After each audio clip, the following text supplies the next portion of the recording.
It's fun time.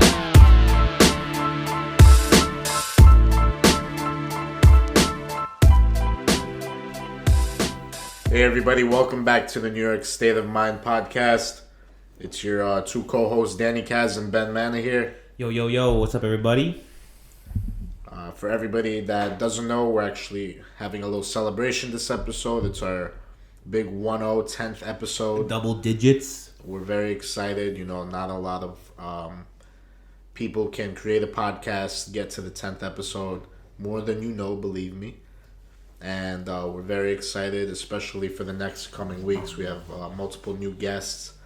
And we're really trying to expand the show. Loving all of the criticism, whatever you guys have for us. Please stay commenting, liking, sharing. I know this podcast has grown probably more than anything over word of mouth. Yeah, and we definitely appreciate that. Yeah, we say it every episode in the beginning for the most part, you know, that we appreciate the feedback and everything. And we say that not just to say it, like it's true. Like we really appreciate the feedback and all the support and all that. It really means a lot. I mean, when Danny and I talked about doing this, we were just like, yeah, let's fucking, you know, give it a shot, see where it goes. And to be 10 episodes deep is pretty cool. We're excited about it.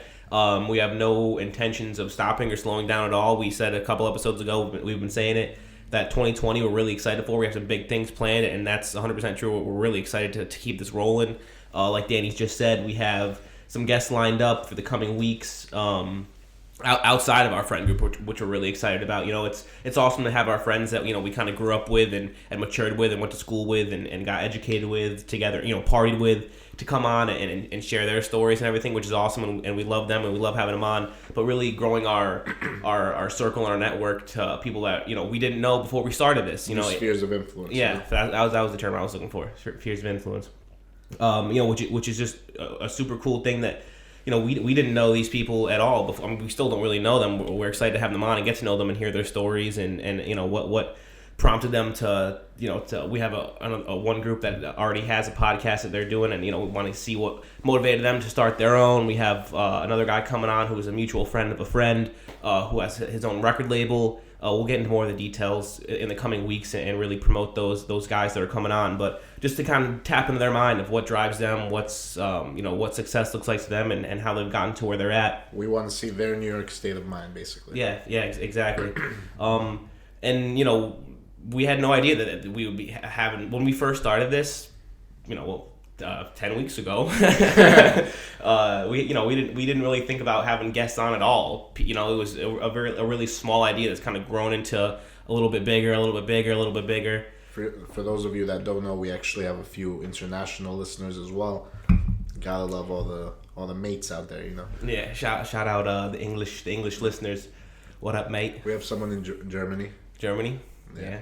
Oh, I didn't know that. Yeah, or that might be one of our weird friends using a VPN or something. Probably keying.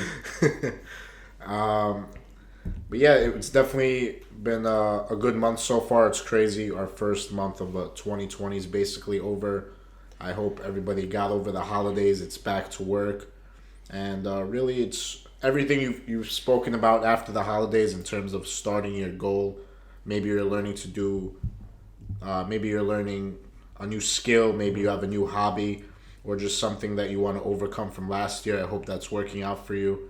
I know Ben and I have constantly been kind of like looking back at what we were saying in late December, early January, and definitely trying to pick up the pace and just have a strong, productive year. Unfortunately, we lost a very important person in the NBA and just in general in the world, and United States / world. R.I.P. Kobe. Yeah, I mean, yeah. I'll take a little drink for Kobe. Little sip for Kobe. Little sip. Yeah, it's crazy. I mean, we can get into that a little later too, more in depth. But it's just crazy. Like I'm not even a huge basketball person. I know you're not. But it just goes to show like how much of a sphere of influence he had on the entire world for people to react to that news as they did. I mean, put like his skills on the court aside, which he was an all-time great, but just like the impact he had on on people who's hard. That just goes to show how much like the things we try to preach in this show and the things we try to live our life by, like hard work, dedication, and just grinding and hustling for the goal that you set out for yourself, dude. That's what like Kobe Bryant like lived by, and it's just terrible that he had to go out like that. I think that's like, I think it's taken a more of a an impact on people of like the dramatic fashion in which he passed away. That was insane. It's very, very tragic and sad. Very tragic. But I mean, we can get into that a little later. But I kind of want to focus more on right now about like how we started this, our intentions of starting it, when we did, and how it's grown, and our mindsets throughout the time. It's been a short time span, like I said, like it's only really been 10 weeks, but was that 2.5 months? It's a long time. Yeah. So I mean, I've only been living down here for I know relationships that haven't long that lasted that long. Yeah. Kim Kardashian's tongue twister there. Kim Kardashian's wedding marriage didn't even last that long, That was past episode 2, in and out. Week and a half. Yeah. But when I started to do this, and I talked to Danny about starting a podcast, I really just kind of wanted to give myself something more to do. Try something new, expand the way my thinking. I was getting a little bored and almost, I don't want to say in a rut, because that sounds kind of depressing, and I wasn't in a rut by any means, but trying to motivate myself to do something a little out of my comfort zone, and have a platform and a way to share my ideas with not just you but other people. It was your idea in the beginning. Yeah, I mean, because I don't want to say I wasn't satisfied with my life. I was very proud of saving up the bread and the cash to move down here, securing a decent job in the city. I was super pumped, and I had it was kind of like what we were talking about with Conor McGregor last week. It's a much smaller scale of that, but you have all these goals for yourself. You set out and you achieve them. You work your ass off, and you get to that goal, and you're all right, what's next, and for a couple a month or so before I was talking to you about starting this, that's kind of where I was at. I was like, fuck, is this what life is? Get up, go to work. It's not that I hate my job by any means. I enjoy it, but it's just, and then it's a repetitive lifestyle. Yeah, repetitive, and at least with this, you switch something up every week. And get on the mic. Start talk to you, and we're talking to each other. But we're also talking to a wider and wider audience every week, which is phenomenal, and we're really excited about. Big numbers. But I wanted to expand the way that I my mind and what I thought about and what I was pursuing, and it's all right, I've secured the apartment. I have a lot of good people in my life that I love and have great relationships with. You, my girlfriend, my family, a bunch of friends. I have a good job now. I'm making pretty decent money, and it's all right. Now what's next? What can I do next? Check. What's next? And that's when I was, and then that happened to just kind of fall in line with New Year's resolutions, because as that time, as I accomplished things I wanted to, it was almost 2020. So I'm all right, what can I do next? And look at 2020, and I'm really excited about this year, man. I got a good feeling about 2020. I think it's our year. It's actually the year of the rat, so that's our year. Is it really the Chinese New Year? Damn. Never mind. Murdering us though. I had no idea. I didn't know it was the year. That's a whack. I never understood Chinese New Year, but not your favorite animal. Nah. But do you understand that? What is? I have no idea. I just saw it on Instagram. And it was cool. Because it's were you born in 1996?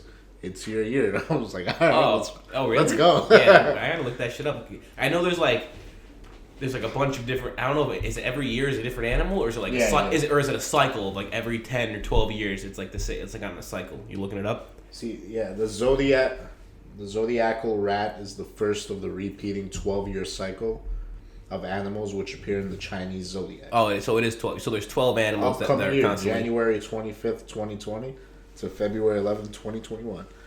Damn. That was 3 days ago. I feel good. Dude, that's what I've been hearing with that coronavirus or whatever. That's like kind of a reason that it's really spreading is because it's like Chinese New Year right now, and I guess that's like a big travel like, time. Yeah, exactly. Yeah, people are traveling either to China for this whatever. I was actually dying because I forgot the name of the city. Where was it? No idea. Coronavirus, right? Corona City. I don't know. I don't even know what the fuck I'm drinking a Corona for fuck's sake. No, but a coronavirus is just like a special type of virus, or it has nothing to do with coronas. Oh, I know. Come on, bro. Anyways, so this virus began in a city in China, and basically the Chinese news said, all right, we cut off the city or we shut it down. Yes, they. And then today I was reading the news and it says 20,000 escape. Escape from the city. What's that called when they when they don't let anyone... Lockdown. Yeah, but there's like a certain term for it. I can't think of what it is right now. But anyways, so quarantine. Yeah, so they escaped a shit ton of people. Now, where'd they go? Here? They came here? I don't know. There are people that are infected on the West Coast. I heard it was in Jersey. To any of our listeners, get a mask. Yeah, stay away from us. It's funny too because I'm on the train today and like all of the Asian people have masks. Yep. But I'm like, why do you have a mask? We should have a mask from you. Nah, no. I brought myself some leather gloves. You know, I'm not touching anybody anymore. Yeah, I got home rushed to the sink. Some Hitman gloves, some leather gloves, like you choke someone out. People are bugging out, bro. Like what even? I honestly have not looked too much into this. Do you know what? Like, so what are the symptoms? What does it do? What is it? A lot of respiratory symptoms. Apparently, like you're basically like fever, having a serious cough, sneezing. But to the point where your immune system is so low where it's actually fucking killing you, you know? How it must act fast because in 2020, how the fuck were people dying from the virus causes respiratory infections, which are typically mild, including the common cold, but rare forms can be lethal. But like how? I don't know. I gotta get more. I gotta start washing my hands more. I guess that's yeah, scary. Bro, every couple of hours, you know, I'm using the hand sanitizer, especially. When you're in the office, let's say there's 50 people, everyone has 2 hands. Yeah. That's 100 hands. Flying around the office, you know, you gotta stay safe. I feel like my leg. Dude, my leg's been killing me since this fucking jujitsu shit. Getting my ass kicked. We'll talk about that later, I guess. I feel like every few years, there's something else. Fucking swine flu, remember that? Yeah. Like I don't know, it's an epidemic. I mean... I don't understand. It blows my mind today how people can. I mean, obviously, in third world countries, a different story. But like in the United States, how people can die from a virus unless it's something outrageously serious. Like how can we're googling it over here. So it's the name of the city was Wuhan. Yeah, of course it was. Wuhan, stay the fuck away from me. But anyways, people, you know, whether you're in the workplace, or even out, just. Definitely cover your faces. Right? Stay hygienic. Don't be a dirty. That was a sidebar there from what we were talking about. We got distracted with the year of the rat. But yeah, what we were saying before is just like I really have high hopes and ambitions for 2020 because, like I was saying, the end of 2019 is when I started like making all my plans and I was checking off my list, and then 2020 was about to hit, and that's when I was like, all right, I'll come up now with some new things that I've never really done before. Goals, like, but like stuff that's out of my comfort zone that I've never done before, and so that's why I want to read more books. I want to get more educated. I want to be more well-rounded as an individual, and be an expert in a few different subjects. I also something I really want to do is like, I make decent money, but I want to get my fucking money right. Like you can save up or whatever. Honestly, in today's day and age, obviously take this with a grain of salt, but like saving your money and just putting it away is silly. I think putting it away is one thing, but like putting it in the right place. Yeah, and if your money's sitting in a savings account, you're doing something wrong. I mean, 20 years ago, different story. When you would get 5%, it was 4 or 5%. Yeah, when you get 5%, you know why? Interest. Because the government needed money. Mm-hmm. Yeah. So the banks were offering high interest rates. You were making good money on your money because it would circulate through the economy. Because and that's why I think a lot of parents these days are giving their kids almost like false information. Because when they were growing up, it was the thing to do and it made sense. You put your money away and it accrues interest and you make money on top of your money. But now that doesn't hold true anymore, and they're telling their kids to do that, and the kids our age are getting fucked because they don't know how to handle their money. I see it online. It's like open a savings account with our bank. The rate right now is 1.85%. If that, best bro. ever. If you see like 2 to 3%, it's a gold mine. Yeah. In that specific stage. So that's what I'm right now. I'm reading. I think when we were talking about New Year's resolutions, I talked about that one book. The fuck was it? Think and Grow Rich. Was that what it is? Yeah, Think and Grow Rich. But I'm still that's on my checklist next to read. But right now I'm in Rich Dad Poor Dad, which I told you about. I don't think you're a fan of that book, right? I just don't like the author. I think he's a scum. Robert Kiyosaki, everybody. Stay away. I'm enjoying the book, and I mean, a lot of the things that it's walking me through to do of how to arrange your money and where to think is stuff that I already kind of had my mind set on doing. So that's not really it's almost just like reassuring the ideas that I already had, which is good. I know a lot of people that got inspired from that book. I just think I have a turn off from the author because he was big in like the network marketing space, like affiliate marketing, affiliate marketing. I just think that's all a scam. Yeah, I mean, like that's not really sales. Like sales is when you have a product. You know what I mean? Yeah. That's when you just recruit somebody to recruit somebody else that might buy something. Yeah. It's like, I don't know. I think it's bullshit. Mm-hmm. But I didn't know that about her. I know people that make money from those companies, but I just don't. I really don't like. I don't know. I don't. Right. Maybe that's just me. Yeah. I mean, if I wasn't aware that he was big into that, which is kind of fugazi. But I mean, that's what his other books are about. Like, oh really? Grow Rich. No, well, that's not him. Rich Dad Poor Dad was like his big thing. Yeah. That's how he got famous. Yeah. I mean, it's actually a pretty cool premise of a book. He grew up. I mean, he says two dads. It's not like he had two gay fathers. It was like his real dad, who was like an educated man, like a very well educated man, had a good job, and wasn't by any means poor. Like in the he was a 9 to 5. Yeah, he wasn't in a poor house and fucking a bum growing up on the street. He didn't know how to where to put his money. He didn't have his money right. He didn't invest it in the right things. He was kind of a sucker, and he didn't have his money work for him. You know, the working man's a sucker, Bronx town. Yeah. And then he had his best friend's dad growing up was like a not that educated person. He was like dropped out of school. He was a hustler. Yeah, he dropped out of school and then had a string of businesses, and then he just he had his money work for him through strings of investments, knowing how to work through tax. Passive income. Yeah, passive income, dude. And that's what I mean, obviously I'm still young and I got to get accrue a little more money in the bank before I can really make moves. But that's the goal of making right investments, looking into right stock options and real estate down the line once I have enough money in the bank to really make a down payment on something. That's the goal moving forward. Those are the big goals. Those are the macro goals. That's why I do love my field, because now I understand the financing of real estate. Mm-hmm. So I know exactly how much to the dollar amount I will need to buy my first investment property. That is one solid thing that you're not just like you have to study it. Like you have your career and you're making money off of it because it's your job, but you're also getting an education from it too, which you can apply later in life, or not even that later, not relatively close down the road. Yeah, which is awesome. Down payment. That's on my list for sure. Mm-hmm. Yeah, for this year I'm definitely trying to get an insane credit score, down payment for a multifamily property. Yeah, and that's the thing too. I feel like that's my 2020 goal. Like by the end of this year, I want to buy my first house. Yeah, that's a thing. Very possible. Oh yeah, I mean you need what 10 to 15% down on an FHA loan. It's 3.5% down. I mean, how do you qualify for an FHA? That's called a first time home buyer association. So with an FHA loan, it's a one-time opportunity when you're first buying the property. But it can be a multifamily. So it can be from 1 to 4 units. So every time you add another unit, but keep in mind you can't exceed 4. Every time you add another unit, they use the rental income from those units to supplement your income. So it looks like you make more money. Exactly, which allows you to qualify for a bigger loan. For a bigger loan and a better loan. Bigger property, aka property in a better location.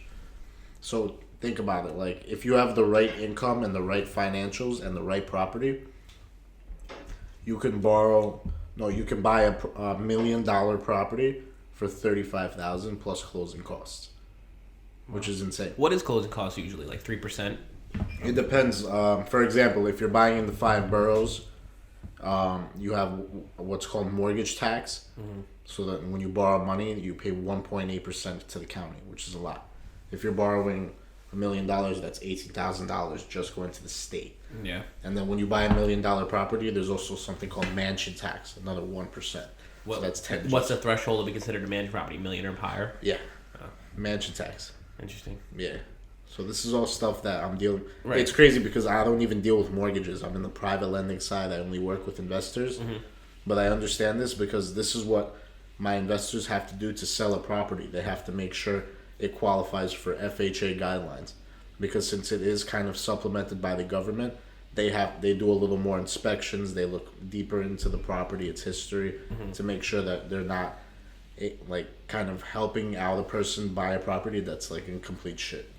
But then you're saying that's like a one-time deal, the FHA loan? Yeah. So like if you get an FHA loan right now, 10 years from now, you're not going to get an FHA loan. You already used it. Gotcha. So even if let's say like I'm buying it for a rental property, but then like 10 years down the line I want to buy it like. But keep in mind, with an FHA loan, you have to live there, so you can't just buy it and rent out all units. One of the units has to be for your personal use. Really? Oh. Yeah. Okay. I mean. That's why I want to get a 4-family, so I have 3 units to rent out. Got it. And then you would just live in one of them. And that's basically like living for free because the rent will pay off the mortgage. Right. How do they know that you actually live there? You know what I mean? They can check at any time. I didn't know that. That's kind of it's cool. I mean, it's cool to take advantage of. But think about it, 3.5% down. You'll never get that opportunity in your life. That's true. And a lot of people don't know about it, which is the saddest part, because like people are saying, "Oh, millennials, all they do is rent properties. Like they don't know how to buy it. They don't want to buy it." It's like you should buy real estate at least once in your life. And if you are going to take that advantage, it's minimal down payment. Even if it's like a husband and wife, maybe you guys both aren't making crazy income. So go for a 2 or 3 family. This way you can supplement the rental income, put your income together as dual co-signers. Live in one unit. A fucking house. Yeah, live in. I think I would never want to buy a rental property that's not more than fucking like at least 2 to 3, 4 units. Like you know, like what's the point of? But you'd be surprised. A lot of people use their FHA loan for a single family. For why? Because they don't know that, or they just have the money. Yeah. I mean, I don't know. I feel like me, I look at it for a long term. Yeah. Some people are just like, hey, I want to buy a house for me, wife, and kids. You know. Any rental property, I feel like you would just want to be able to maximize what you can get out of it, and so why would you not want to be able to charge 4 to 5, 6 times the rent having a 4 to 6 unit property as opposed to one? I mean, you can't exceed 4 units. With the FHA, but I'm just saying in general, with any rental property you buy, like other, you know, not using an FHA loan down the line. I feel like the more units, the more lucrative it is. But keep in mind, once you go over 4 units, the property is considered to be commercial, and the New York rent laws are like fucking terrible. It's considered to be a commercial property. Anything over 4 units, yeah. That's weird. That's I don't know that either. See, you teach me something here. Yeah, I'm teaching the world. That's legit. Seriously, something I'm. Anybody have real estate questions? Hit me up. That seriously something I'm like looking into a lot more, because I mean, within a year or 2 years, I plan on having like enough money away from like stock investments and everything to seriously make some moves in that realm. That's where the money's at, bro. Gotta make any more land. So yeah, but I mean, that was like. When we set our fucking New Year's resolutions, I mean, obviously, I was talking about reading more. I'm talking about learning the piano. Still want to do that. I'm gonna confess, haven't really put that in motion yet. But that's because I kind of like put that in the back burner to start doing the jiu-jitsu classes and everything else that I learned about. Because that's I want to get in better shape this year, and like the gym just wasn't doing it for your boy. So and I wanted to like learn a skill while doing it. And I'm also a huge MMA, UFC fan, so I figured that was the way to go. Getting my ass kicked up and down the fucking mat though, bro. I've had like 4 or 5 classes now, and just I'm definitely learning it and getting better. But like a lot of these guys they've been doing it for 6 months, 12 months, a year, 2 years. Some of these guys are 35 years old and been doing it for 5-6 years. I'm fucking rolling in there with a a 240-pound, 37-year-old man just ragdolling my shit, bro, dude. It's fucking me up. I did that as a kid. I can never do it again. What, jiu-jitsu or like karate? Just any type of fighting. I'm done with that shit. Yeah, I mean, I like going to the gym. Yeah, I mean down the. I mean, it's definitely. It's not like golf where it's like a lifelong thing you can do until you're fucking 70. So I want to take advantage of it now, learn the skill, and it's just like young, semi-active. And I love MMA, so I love to build. I've been watching it for. You want to relate to what you see on Yeah, TV. I've been watching it for years, and I know what I'm talking about. But now I'm gonna know even more about what I'm talking about because I'm actually doing it myself. So yeah, I'm excited about that. But we were talking about like reading more books, and I'm like more than halfway through the one I'm reading now. You started reading one too, correct? What's it called? Yeah, so for those of you that don't know, I'm like really big into audiobooks. And this is actually a huge tip for anybody that's interested. There's this one app that I downloaded called Libby, Libby. And it basically gives you the opportunity to borrow audiobooks or regular books.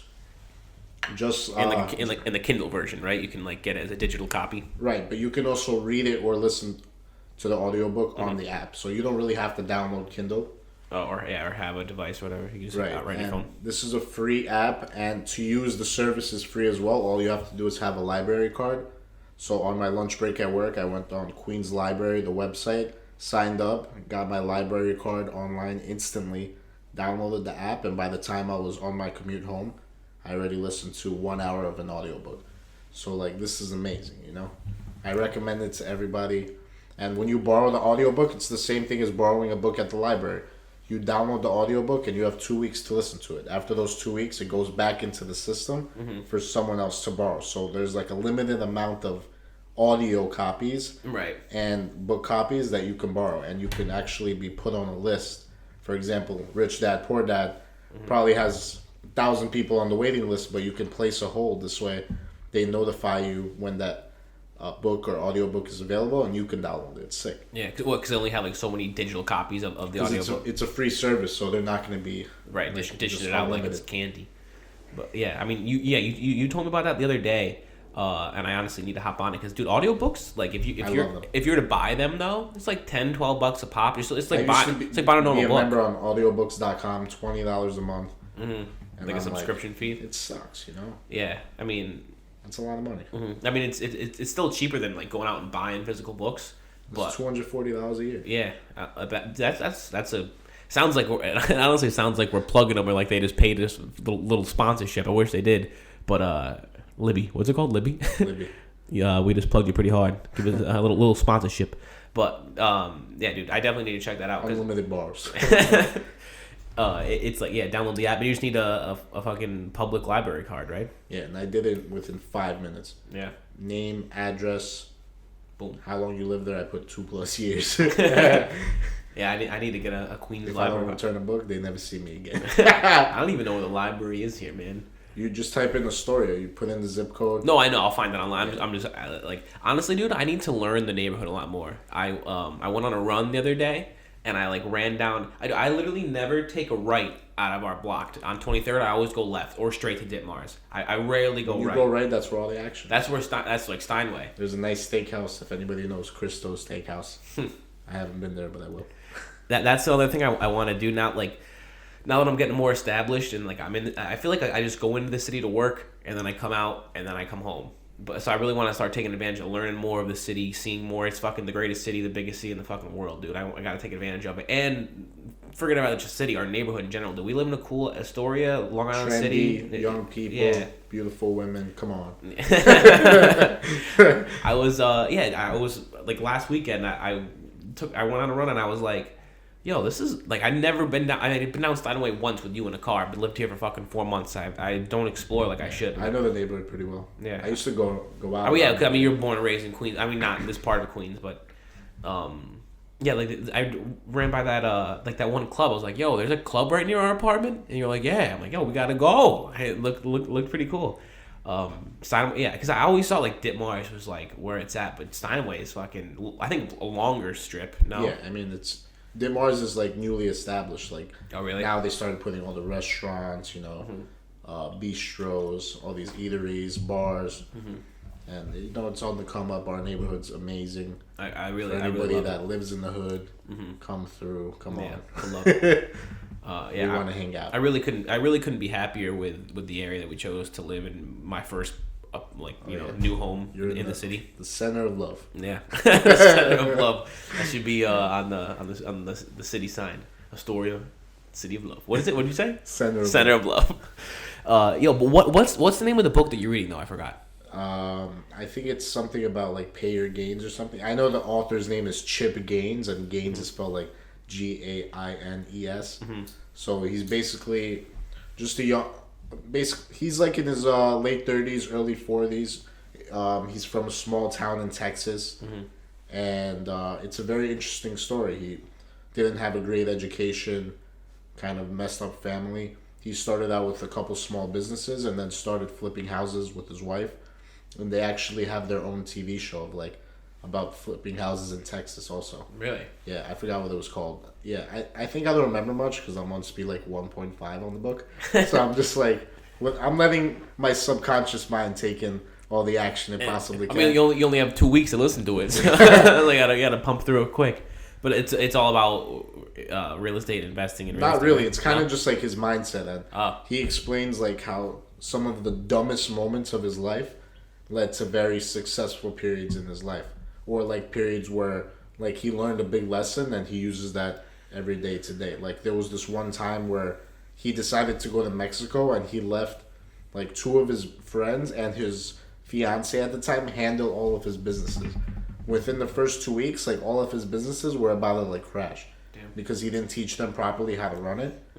And then when he came back, he had to fix all of his businesses, and then all of the family members were like, all right, you don't have accounting, you don't have the proper staffing, you're not making money, like you're a bum, loser, loser of life. I mean, dude, that's how like the human like that's how we just learn though from failing. Like that's which is what he said. He was like, yeah, I shut down like my unprofitable businesses, started focusing on what I was really good at, and then he went from there.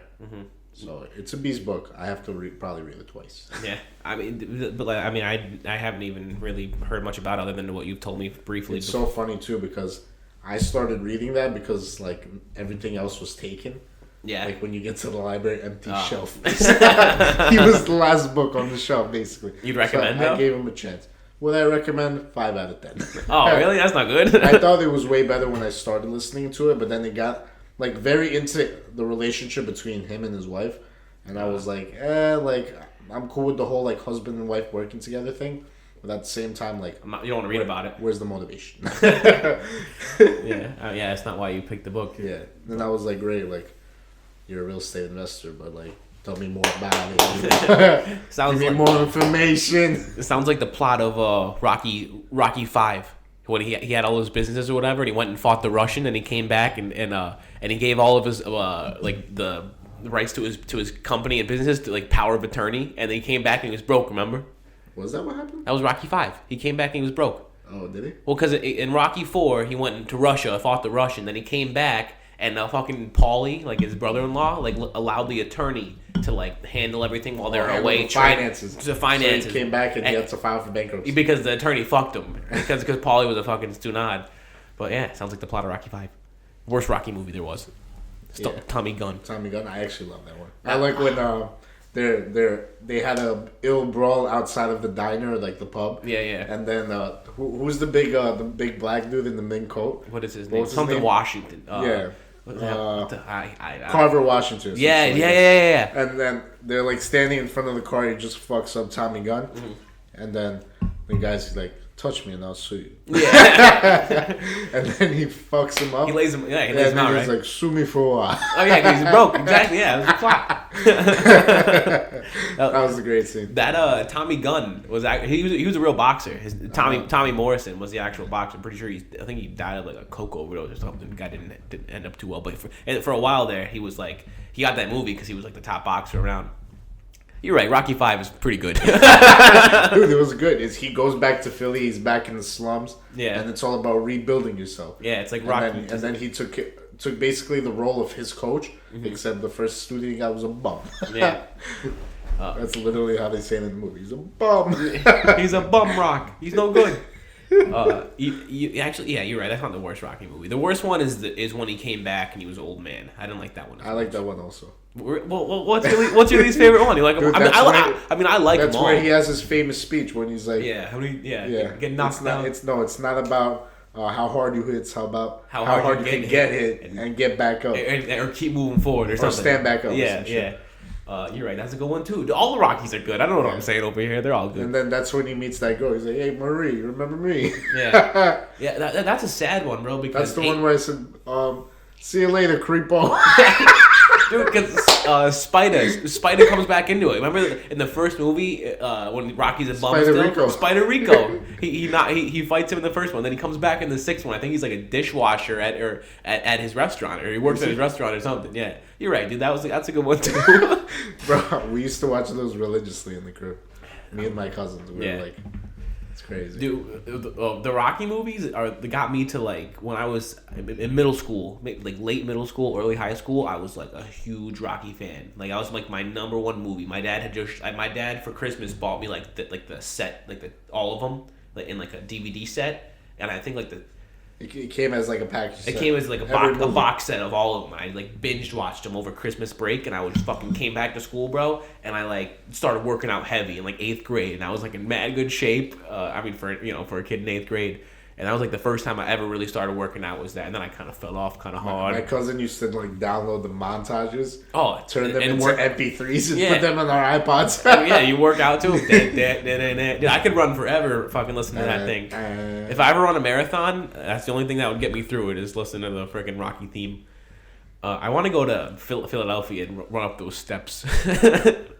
That'd be. Those are sick. I think I've been to Philly so many times. I've never really. Seen I've been through Philly. I don't think I've ever been in. Like you gotta go visit Buchos when you're listening, boss. Yeah, that's true. We honestly should make a plan a trip. Dude, I think like the Rocky statue that was real. I think they just recently over the past few years I think removed it. It's not there anymore. It's something. Really? It's somewhere else. But for the longest time it was at the top of those steps. It's probably in Hollywood.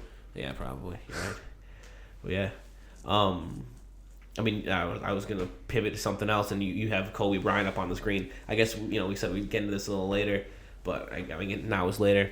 I mean it's devastating, dude. But like I was saying before, the way and the fashion that he had that was just fucking catastrophic, dude. With his daughter in the helicopter and everything, but that just goes to show you, man, like how you don't know, tomorrow's not guaranteed, and people say it's kind of stuff like this all the time, and it can be a little corny, but you really truly don't know like what's around the corner, and it sucks because like a lot of the things that we kind of preach, I don't want to say preach, but the things we talk about on this podcast and like the mindset that I've started to like sculpt for myself is that like you're not guaranteed anything right away. Like getting rich quick is nearly impossible unless you hit the lottery. So you got to work hard and grind hard for your goals and your passions and whatever you want to do, and it takes a long time to achieve, and that's fine, and that's what makes it like you got to enjoy the process of getting there, and that's what makes you like when you finally achieve it. That's what allows you to really reap the rewards and get that great feeling that you worked hard and it took you a long time to get there, but you fucking did it.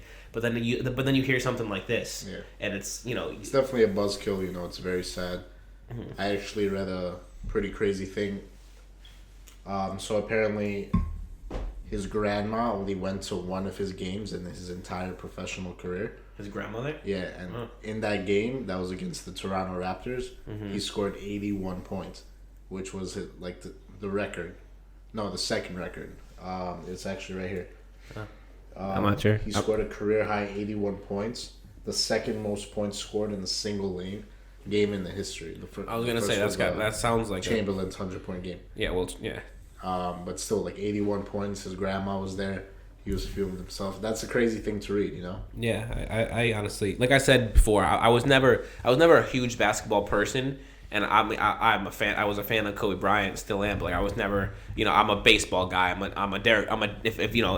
Derek Jeter's my guy. Conor McGregor's my guy in MMA. Like I respect Kobe and everything. Really in the Hall of Fame. Yeah, he got fucking snubbed by. He was one vote away from being unanimous. And like I think there's like 300 or close to 300 like journalists and sports writers that vote people into the Hall of Fame. and he was $2.99. Yeah, or whatever the number was. One motherfucker said no, and I mean he obviously still got in because everyone else said it. Although only other player that ever was unanimous like that was Mariano Rivera, his teammate.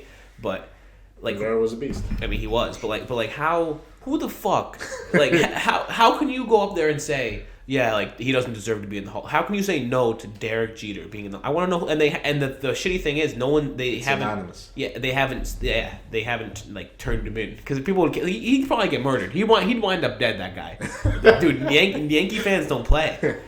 That blows my mind. But going back to the Kobe thing, like yeah, I wasn't a basketball guy, but like this hurts people who don't even know what the fuck basketball is. I was actually listening to Conor McGregor went to the Grammys the other night, and damn, you really follow this guy. Well, I was watching the Grammys. Location services turned on. I was just watching the Grammys. Did you watch them or no? Nah. Like the Grammys had like a whole moment of silence. He died the day of the Grammys. I know. So it was a whole thing. Yeah. And obviously like. In Ireland, where Connor's from, they don't fucking follow basketball. Like he doesn't know the rules of basketball. But like he knows what Kobe Bryant is because he transcended the sport. You know, he's not just a great player. He was great outside the court. He's universally famous. Yeah, and universally known and for things that he did outside the court too. Like he had when we had Larry on here, we were talking about another podcast, the one that A-Rod has with the guy from Barstool, and they sat down with Kobe, and dude, he's just like. He has other businesses, other side hustles. He was just like a competitor on and off the court, and he was like a businessman, and he had a lot of things going on outside of, obviously he was retired, so he was worth like $500 million. I'm sure he was. You look up his net worth. It had to be something outrageous like that, but it just fucking it really crushes you. I mean, life is a trip, man. Like you really don't know what $600 million. 600 million, yeah, damn, that's more than I looked up. Dana White's net worth the other day was $500 million. I was like, damn. Wow. I mean, they sold the UFC for $4 billion, and he had a big stake in it. So he's just the CEO, but like not. He's not. I don't even know if he's technically this. His official title is the president of the UFC.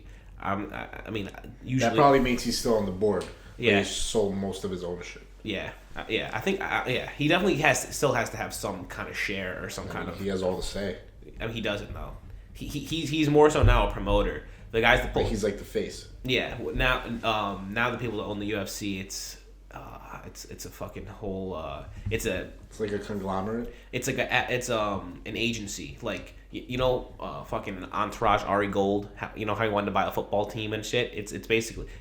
It's funny enough. The guy that Ari Gold is based off of, his real name is Ari. In real life, it's Ari. Ari Emanuel. And that's who Ari Gold is based off of, and he's the guy that bought the UFC. No way. From his with his his talent agency.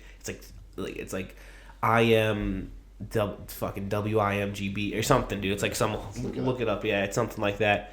And they bought it from Dana White and the Fertitta brothers. It's some weird like acronym like that. Yeah, Ari Emanuel does it say Endeavor. Endeavor Talent Agency. It's like it doesn't say like the acronym though. It's like W something, whatever. WME. WME. Okay, I was way off. I had way too many letters in there. But yeah, so I mean, they bought it for fucking $4 billion from Dana, so he's fucking loaded. But how we get? What were we talking about? Kobe's net worth. And that's how we got there. It's crazy, dude. Because like we talk about all the time on the podcast, like. To get successful and to get where you want to be it's a slow burn, and you have to like almost eat that shit for a long time just for one day that you're gonna know you're gonna reach that goal. But then something like this happens, and you're like, fuck, dude, like tomorrow isn't guaranteed. So it just kind of like kicks you in the ass, It's fucking life is a trip, man. It's unfucking fair, but I mean you never know. That's it's unfair. I also. This scenario really made me hate the media even more. Yeah. Just like the way they represent things. Like, listen, Kobe Bryant, at the end of the day, he was a human being. So was his daughter. And so were all the other nine. Yeah, every single person involved in that crash. It was very sad. There was an entire family on the helicopter, like a husband, wife, and a daughter. Yeah. I think it was like his daughter's teammate or something, right? So, like, Come on. I was basically just hearing about one person. Meanwhile, at the end of the day, it was like a whole group of people. Yeah. The fact that he was famous and did influence a lot of people, yeah, that's great. I mean, this is just my personal opinion. No, I mean, I get where you're coming from. I saw something the other day. I mean, again, not to take anything away from the death of Kobe and his daughter and everyone else, but like, it was like something on Instagram or somebody's Snapchat. You know, sometimes people screenshot Snapchats and then post them on Facebook or something. Yeah. It was like so a guy in the army, and like it was a Snapchat of just like him in his boots or something, like in his uniform, and it's like nothing against Kobe and like all respect to him and his family, but like you never hear this much of an uproar or when for a helicopter crash. For you know, guys in uniform that are protecting, you know, the country. Yeah, which I can agree. I mean, I understand. But like you said, it's just the media spin on it. I mean, that's how they make money. Listen, it's the ratings. TMZ broke the story. Shout out. No, it's fucked up.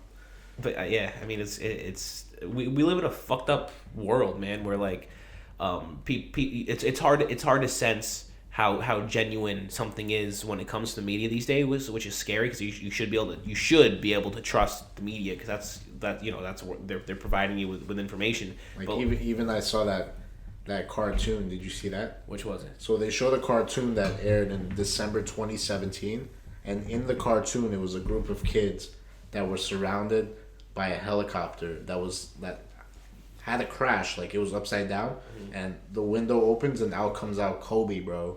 What? And he's like, "Help me out, help me."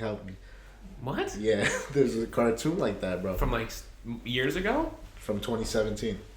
What? Yeah. I gotta look that up. That's insane. Yeah, it's insane. I'll show you right now. It's like a 2-second. It's a video or like a newspaper cartoon? What? I haven't seen this. That's insane. It like almost like predicted this. Yeah. What? Like, you know how they say like the Simpsons always predict the future. Which, dude, that is weird. They do. They fucking the Simpsons put Trump in the White House. Yeah. What is a video? What?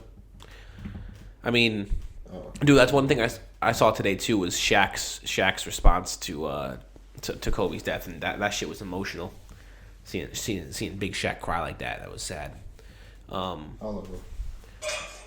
is this? It's Kobe Bryant. Help me. Just pass me the trophies and we'll pull you out. Pass. Ugh. How fuck was it?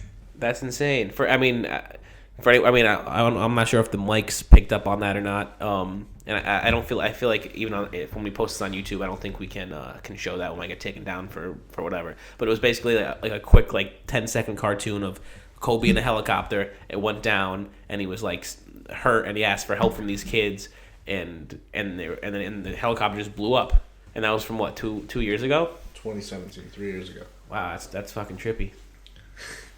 Damn. Yeah, so. I mean, but back to what we were saying. The media can really. I totally understand your point. How they can just kind of emphasize one like. It's not even that. It's like the media, social media in general. You have like people posting. They're like, "Oh, just know that whenever you leave home, you may not return." Like that should be known every single day of your life. Like especially if you're living in a big city like New York, you have fucking no guarantee that there won't be a terrorist attack. You could be ran over by a car, a train, a bus. Yeah, I mean, no, like there are so many factors that it's just but this has a possibility for anybody alive today. I know, yeah, but I mean, like you were telling me earlier, like people die every day, but it's just when something big like this hits, and like you said, the media throws in people's face when it's out there so much, and on every platform, on social media, on fucking CNN, on YouTube, everywhere. It's hard to ignore it, and hard to ignore those thoughts, and so it's top of mind and it's in your face more. Yeah. And it just goes to show, like, I mean, you really just gotta live, live life, man. Life is short, even though sometimes it doesn't feel that way. And some things that we want to accomplish in life take a long time to get there, which is kind of just a sad joke and twist of life. Is you never know when your time is gonna be fucking up, man, which is very scary. But you have to just enjoy, do the things that you enjoy for as long as you can, And I feel like that's the end game. That's what life's all about, and that's what we're trying to do here, man, on the podcast. Enjoy each other. To have a drink. Yeah, and record talking with your friends. Yeah, kick back and enjoy shoot the shit. Ask each other how your day's been. The people that you care about, let them know you care about them, not just because of a tragedy like this when it strikes. Let them know all the fucking time if they really mean that much to you. I actually when I found out about this, I hit up my brother, told him I loved him. But honestly, I should tell my brother I love him every fucking day. And I don't see him that often anymore now that I moved away. I shouldn't tell him that stuff when something sad happens. I should let him know that all the time because I do. It means a lot to me. And I don't know. Life is like I said before. And do the things you enjoy as often as you can because you never know when fucking life's up. There we go. That's Benny's talk. I honestly just got a little emotional when I started talking about my brother. But yeah, I mean, episode 10, we're super, super pumped that we got this far, and we have no, intention on stopping anytime soon. We want to pump this shit out and really build the podcast. We've been saying for a while that we have big plans for 2020, which we do. We have a lot of things in the pipeline, new guests. Thanks for the supporters. Yeah, for real. We have a lot of new ideas that we want to get out there. We spoke about a website that we want to, start getting in motion. A few other Any things. website designers, hit me up. I'll steal your ideas. But yeah, 2020 is definitely. I have high hopes for 2020 for both personal ambitions and the podcast as well. So we appreciate the support. Stay tuned for more, guys, and we really appreciate all the love that you guys have shown so far. Much love. Shalom. Peace, everybody.